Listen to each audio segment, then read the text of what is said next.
Good morning, everyone. I'm here with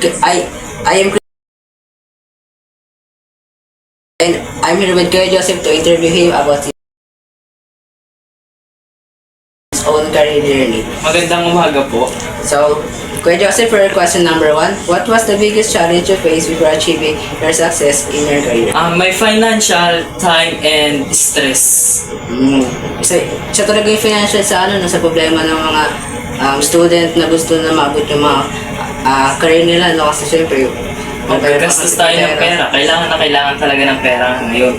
Okay. For your question 2, how did you overcome failures and rejection you encountered at the start of your career? Na-overcome ko yung mga failures ko sa pamamagitan na ginagamit ko sila as a lesson na napagdaanan ko na itong pagkakamali na ito. Sa susunod na ma-encounter ko sila, alam ko na kung anong gagawin ko para malabanan yung pagkakamaling iyon. So question 3, what were the times you want to give up? What keep you going?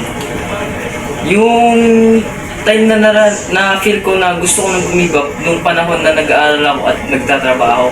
Dahil napapagod ako, wala na rin time para sa sarili ko. Pero kapag naiisip ko na meron akong goal na dapat ma-achieve sa buhay ko, na iisip ko na huwag mo na ngayon gumibap. Kasi meron pang team na nagpapatuloy sa'yo para abutin yung pangarap mo. Yes. So, question 4, who or what inspired you to keep pursuing your dreams? Ang nag-i-inspire sa akin ay ang aking family, friends, and my girlfriend. Dahil sa tuwing kailangan ko sila, nandyan sila para sa akin. At gumagabay sa mga hamon ko sa buhay. Okay, so question 5, how did you maintain discipline and determination despite of the obstacles? Sa disciplines, kapag naiisip ko na o nagagalit na ako, iniisip ko na lang is mag-inhale, exhale. Dahil kapag pinutok ko yung galit ko sa public, mas masisira yung career ko at mas masisira yung goal na dapat kong ma-achieve. Magkakaroon siya ng parang negative sa ibang tao kasi meron kang ginawang mali. Okay, so question 6, what is the lesson you learned from your mistake that you would like to share with others? Ang lesson na-encounter ko na nagkamali ako is gumastos ako sa mga bagay na hindi ko naman kailangan. Lalo na nung panahon na nag-aaral ako na parang gusto kasi ng sarili ko na parang gusto ko tong bilhin, gusto ko bilhin ng ganyan. Pero hindi ko inisip na yung pera na yun kakailanganin ko sa future. Lalo na ngayon, kailangan na natin ng pera. So para ang ano mo sa kanila na huwag silang gagastos ng pera sa bagay na din namin nila kailangan para sa goal exactly. nila. Okay. So question 7, how did you handle pressure, stress while navigating the path? Na-handle ko yung pressure and stress sa pamamagitan ng listening music, watching anime, and playing mobile games kasi sila ay part sa mga hobbies ko. Pero ginagawa ko lang yung mga bagay na yun kapag meron akong free time. Kasi kapag ginawa ko sila kapag work time, masisira yung career ko at mas mahirapan ako ma-achieve yung goal ko sa buhay. Okay, so question 8, what would you say the most important decision you made in your career? Ang masasabi ko lang na kapag meron silang bagay na gustong ma-achieve sa buhay, ituloy lang nila yon. Kaya nga merong tayong kasabihan na if there's a goal, there's a hole. Kaya nga, if you don't take the risk, you can create future. Kaya sa mga may crush dyan, mag-confess na kayo. Malay nyo, maging kayo pa. Di ba? Yan na nyo na, baka may chance pa kayo, di ba? So question 6, how do you use your experience to help others or inspire them? Yung experience ko kasi sa pagmamagitan ng ganun, matuto silang gumamit ng time management and self-discipline na gumawa sila ng time na para sa sarili nila, para sa pahinga nila, at gumawa rin sila ng time na kung oras na kailangan gumawa sila ng ganito at gumawa sila ng ganyan para hindi sila ma-stress sa mga bagay na nagpapahirap sa kanila. Mas makatulong din sa path nila para sa career nila. So last question Kuya Joseph, what did you advise for those others currently facing challenges in their own careers? Again? What advice do you have for those currently facing challenges in their own career? Ang ma-advise ko na lang is, lagi sila magdasal kay Papa Lord para meron sa kanilang gumabay. At una sa lahat, meron sila dapat na goal para ma-achieve sa buhay. Dahil kung wala silang goal na ma-achieve sa buhay, walang silbi yung pagmamakahirap nila na makapagtapos at mag-achieve ng mga bagay na gusto nila. So Kuya Joseph, thank you.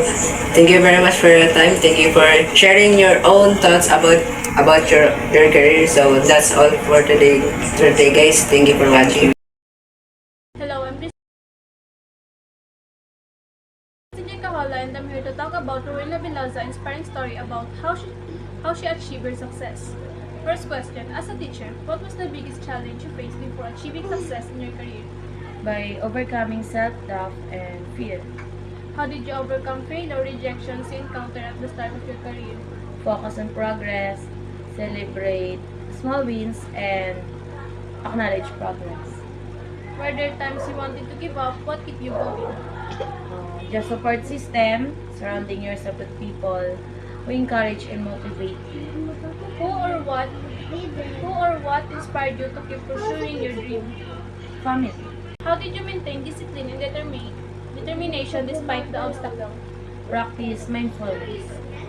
What is a lesson you learned from your mistake that you'd like to share with others? Embracing mistakes allows us to learn and improve. How did you handle pressure and stress while navigating the path to success? Connect with people who help you calm. What would you say was the most important decision you made in your career? Flexibility and work-life balance. How do you use your experience to help or inspire others? Be authentic and honest. What advice do you have for those currently facing challenges in their own careers? Just focus on solution. I'm Leo Armanagaytay Jr. and this is I am Leonie Armanagaytay. I graduated from New Era University with bachelor's degree of medical technology.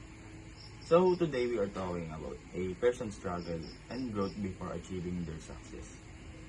So first question, what was the biggest challenge you faced before achieving success in your career? Well, my biggest challenge are self-doubt, fears, and not having connection throughout my journey. It felt like I was figuring everything out alone, and that was scary at first. And how did you overcome failures or rejection you encountered at the start of your career? I overcome it by using it as a lesson, not instead of letting it crash on me.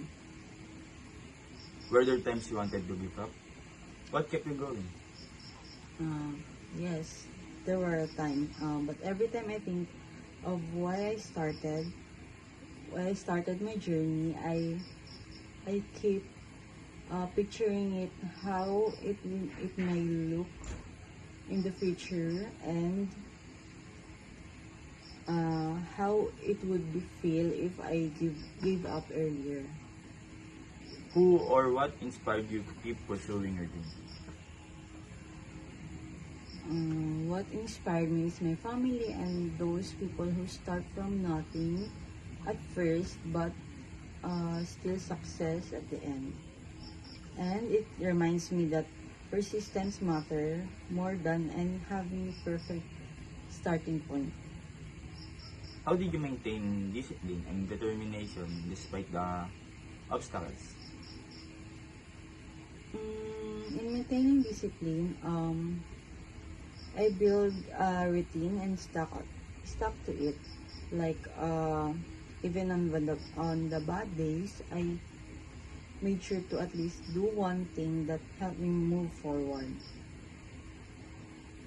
And what is a key lesson you learned from your mistakes that you'd like to share with others? Key lessons. Well, I learned that failure isn't the end.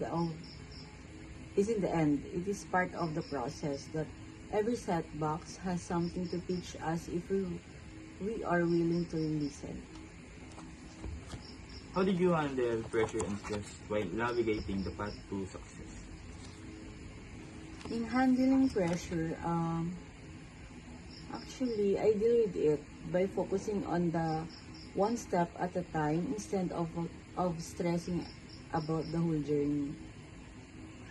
What would you say was the most important decision you made in your career? The most important decision I made is taking the risk.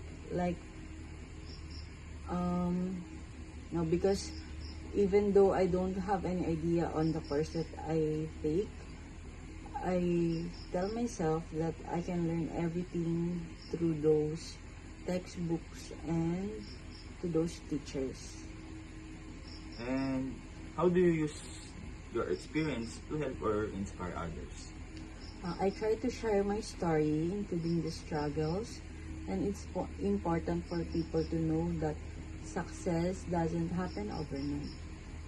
And for the last question, for our younger generation, what advice do you have for those currently facing challenges in their own careers? My advice is take it one step at a time and keep moving forward because small progress is still a progress. And that's all. Thank you, Miss Leah, for joining this wonderful interview. Thank you.